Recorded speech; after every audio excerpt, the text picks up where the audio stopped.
Previous syntax అని నేర్చుకున్నాం, 6 rules నేర్చుకున్నాం. మరి ఇప్పుడు ఇదే సింపుల్ ప్రెజెంట్ లో స్టేట్మెంట్స్ ఉంటాయి. స్టేట్మెంట్స్ అంటే 4 రకాల డిఫరెంట్ వాక్యాలు ఉంటాయి. మరి ఆ వాక్యాలు అలా చేద్దాం. ముందు తెలుగు చేద్దాం, తర్వాత ఇంగ్లీష్ చేద్దాం. ఓకే, మరి ఏమిటి స్టేట్మెంట్స్? స్టేట్మెంట్స్ ఓకే, తెలుగులో ప్రవచనాలు అంటాం, వాక్యాలు అంటాం. ఇవి 4 రకాలుగా ఉంటాయి. ఏమిటా 4 రకాలు? ఒకటి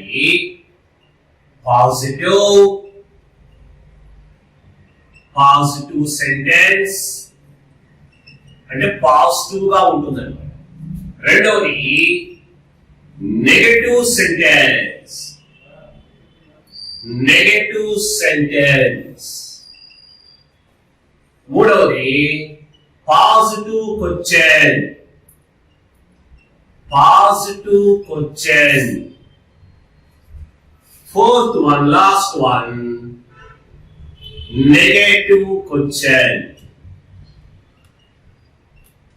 నెగటివ్ క్వశ్చన్. ఇవి క్వశ్చన్స్, 2 క్వశ్చన్స్ 2 స్టేట్మెంట్స్, అంటే మొత్తం కలిపి స్టేట్మెంట్స్ అంటే 4 రకాలు ఉంటాయి. మరి వీటి షార్ట్ కట్స్ ఏంటంటే పాజిటివ్ స్టేట్మెంట్స్ ని పి అంటాం. పి ఇక షార్ట్ కట్స్ వాడతాను, పి. నెక్స్ట్ నెగటివ్ స్టేట్మెంట్ ని ఎన్. మరి పాజిటివ్ క్వశ్చన్ ని పి క్యూ అంటాం. అంటే పి క్యూ తీసుకున్నాం. Next negative question it means N queue.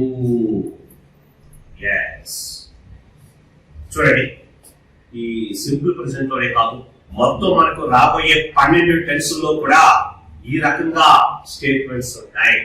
మరి దీన్ని ఎట్లా మనం చేస్తాము తెలుగులో చెప్తాను. ముందుగా ఒక స్టేట్మెంట్ తీసుకుంటున్నాం. ఏమిటది? Positive statement. అతడు ఒక సమావేశాన్ని నిర్వహిస్తున్నాడు. అతడు ఒక సమావేశాన్ని నిర్వహిస్తున్నాడు. ఇది పాజిటివ్, అంటే పని అవుతుంది కదా అక్కడ. ఓకే, మరి సెకండ్ స్టేట్మెంట్ చూడండి.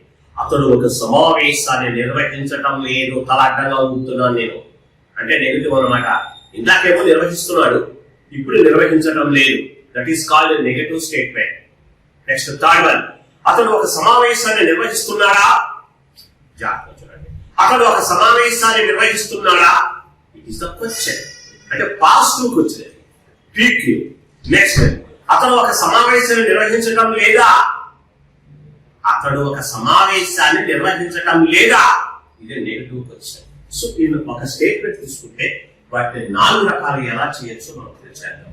Right right. Number 1 practice. ఒక సెట్ చెప్తాను మీకు నేను. ఒకటి, అతడు ఒక సమావేశమును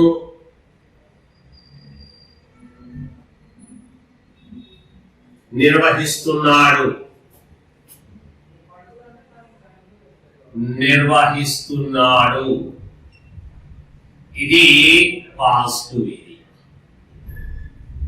ఓకే. అతడు ఒక సమావేశమును నిర్వహిస్తున్నాడు. సరే, ఇంగ్లీష్ రాద్దాం. ముందు 4 రకాల స్టేట్మెంట్ తెలుగులో రాసేస్తాను, ఆ తర్వాత ఇంగ్లీష్ లో. సెకండ్ వన్, అతడు ఒక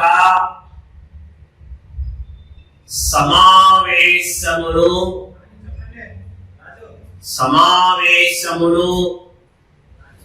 నిర్వహించడం లేదు. నెగటివ్. నిర్వహించడం లేదు. So it is the negative statement. Exam point of view చాలా ఇంపార్టెంట్ ఇది. నెక్స్ట్ థర్డ్ వన్, అతడు ఒక సమావేశమును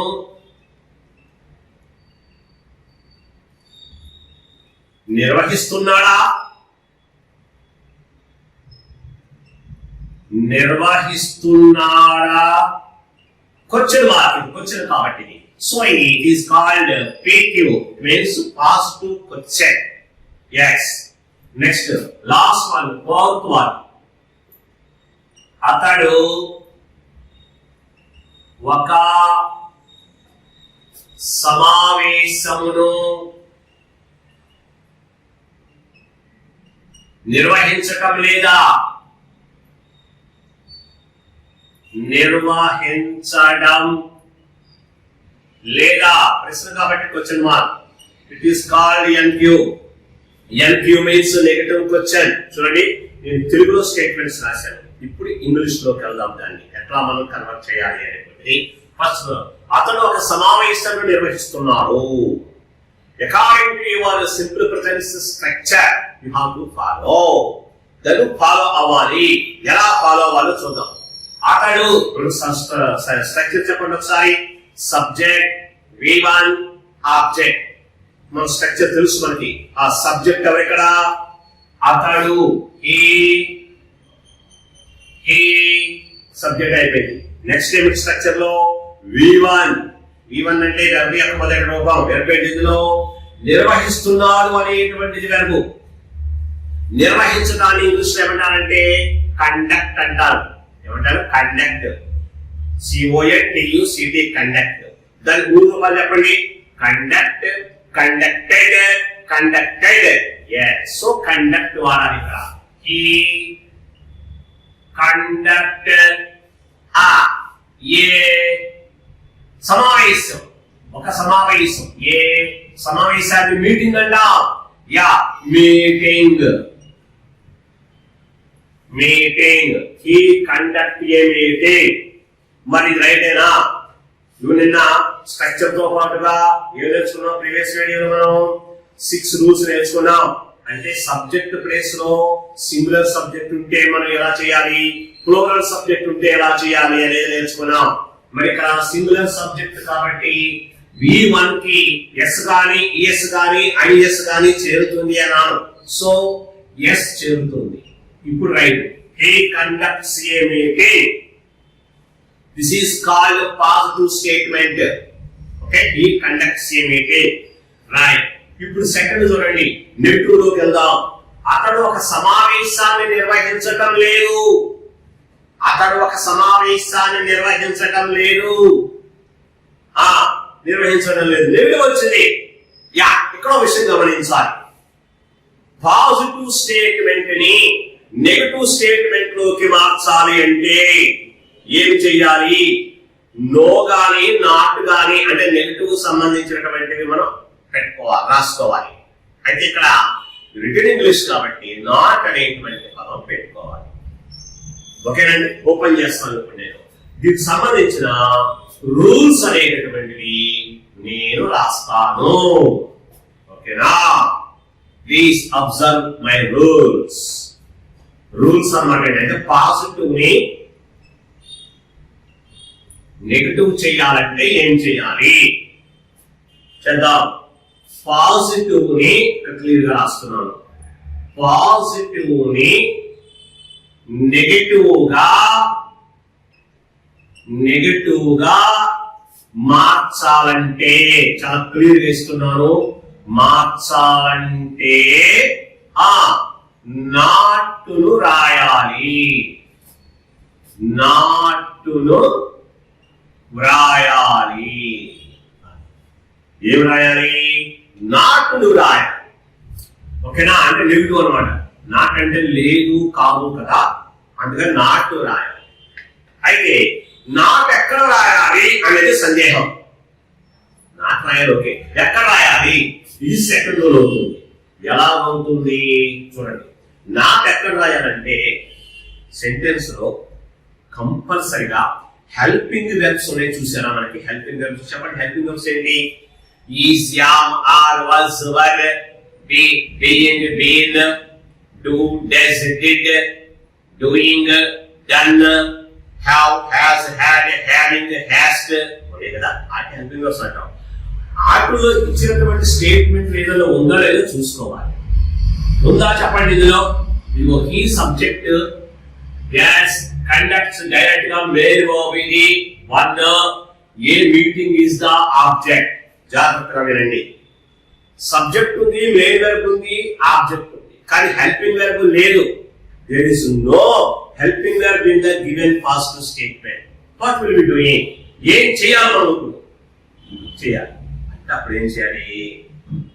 దానికంటే ముందుగా హెల్పింగ్ వెర్బ్ అనే పాయింట్ రాద్దాం. ఇక్కడ ఏమరాద్దాం?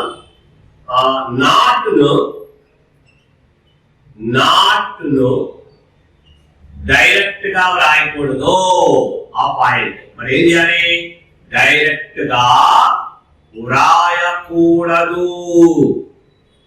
మరి ఎలా రాయాలి అంటే హెల్పింగ్ వెర్బ్ ప్రక్కన వ్రాయాలి. అది రూల్. చూడండి, మీకు రూల్స్ ని చాలా క్లియర్ గా ఇస్తున్నా. ఓకే, హెల్పింగ్ వెర్బ్ ప్రక్కన రాయాలి. అర్థమైందనుకుంటాను. నాకెక్కడ రాయాలి? డైరెక్ట్ రాయకూడదు. హెల్పింగ్ వెర్బ్ ఎక్కడ ఉందో చూసుకుని దాని పక్కన మాత్రమే రాయండి. Okay, right. మరి ఇప్పుడు ఇచ్చిన స్టేట్మెంట్ హెల్పింగ్ వెర్బ్ లేదు, అప్పుడు ఏం చేయాలి అంటే డూ ఫార్మ్స్ ఉన్నాయి చూసారా, అవి మాత్రమే తీసుకోవాలి. అన్ని తీసుకోకూడదు. హెల్పింగ్ వెర్బ్స్ మనకి చాలా ఉన్నాయి. ఈజ్, యా, మార్ చాలా ఉన్నాయి. అవన్నీ మనకు సూట్ అవ్వవు. ఓన్లీ డూ, డస్, డిడ్ ఉన్నాయి చూసారా, అవి మాత్రమే తీసుకోవాలి. ఇప్పుడు ఇచ్చిన స్టేట్మెంట్ లో హెల్పింగ్ వెర్బ్ లేకపోతే చూడండి, ఇప్పుడు మూడో రూల్ చెప్తాను. ఒకవేళ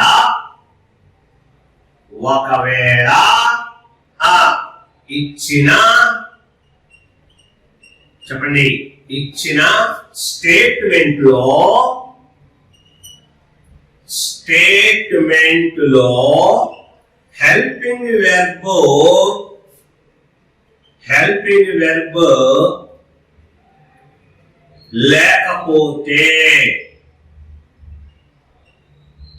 హెల్పింగ్ వెర్బ్ లేకపోతే ఏం చేయాలి? సరి అయిన అంటే సూటబుల్ అన్నమాట, సరైన డూ ఫార్మ్స్ ని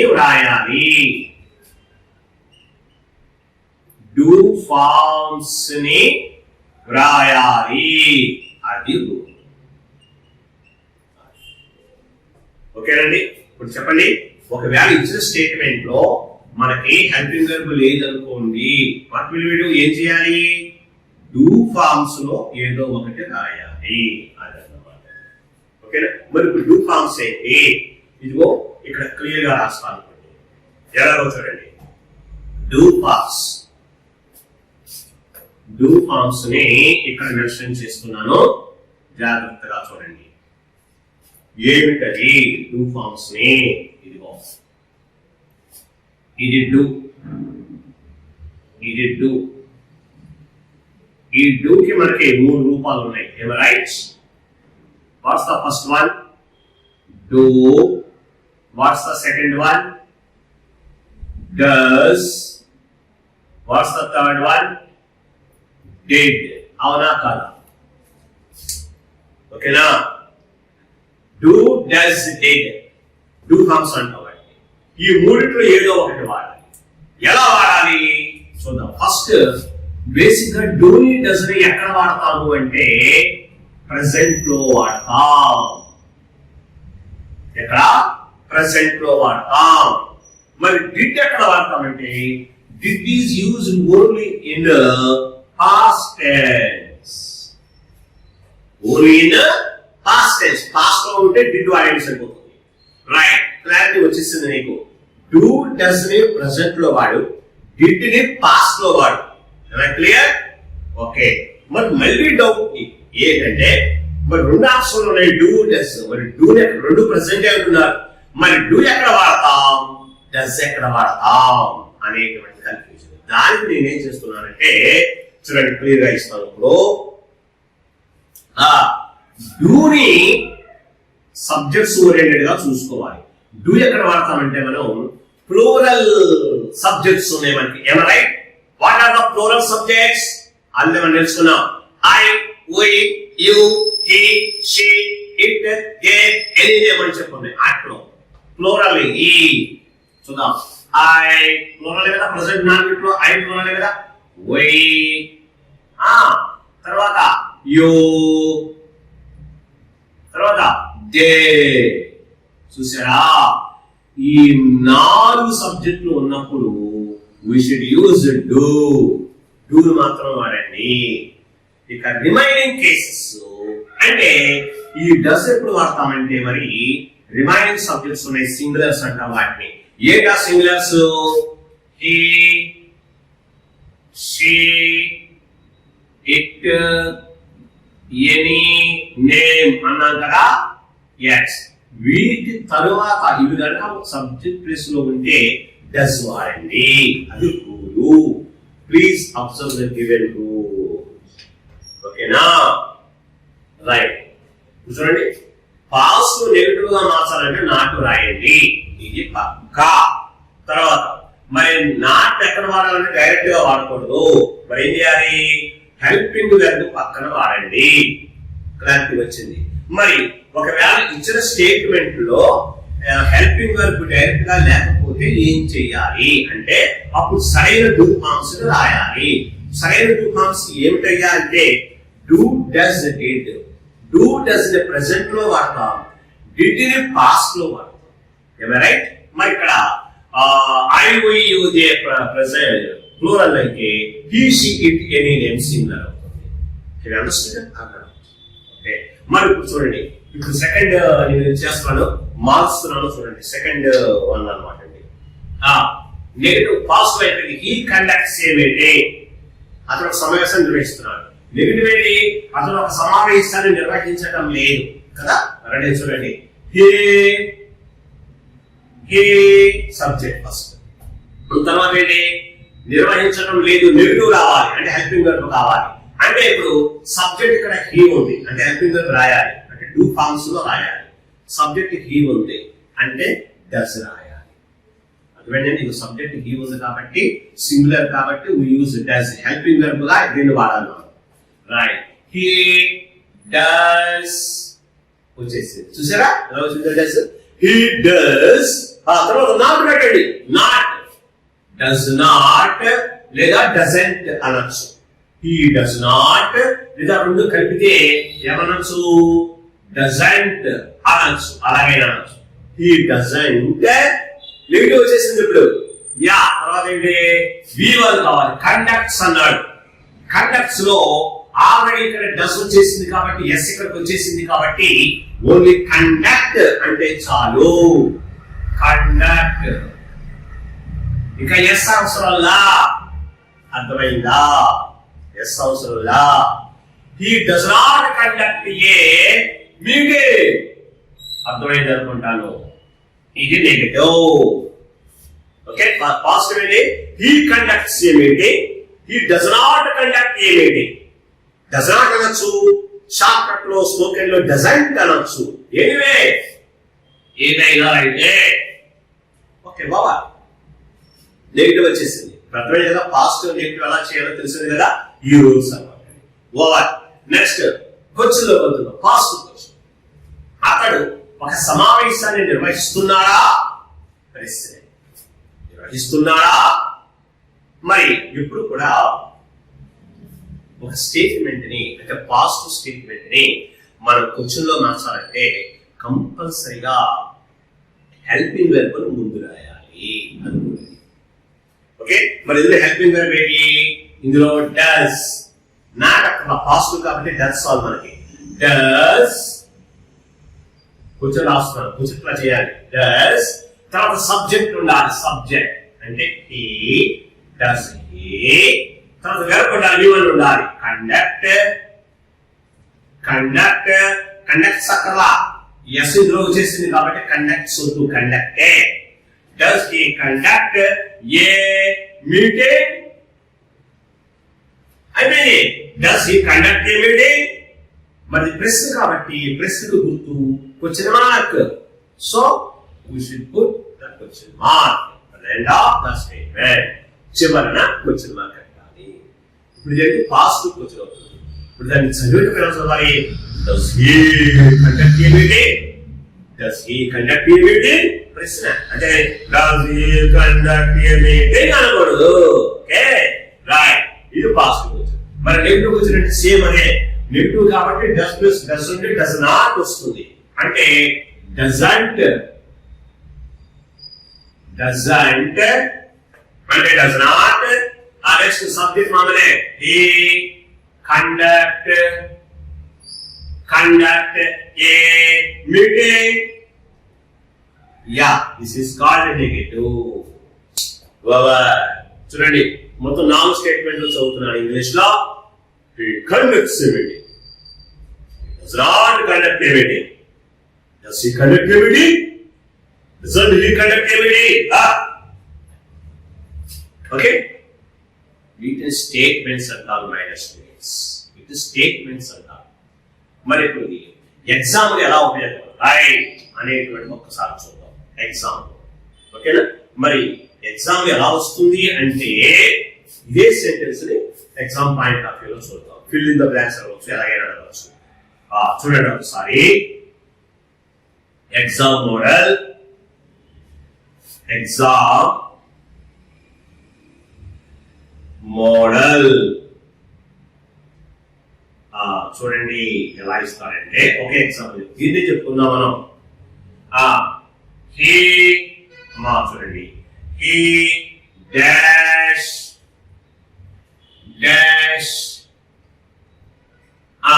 ఏ మీటింగ్ అన్నాడు.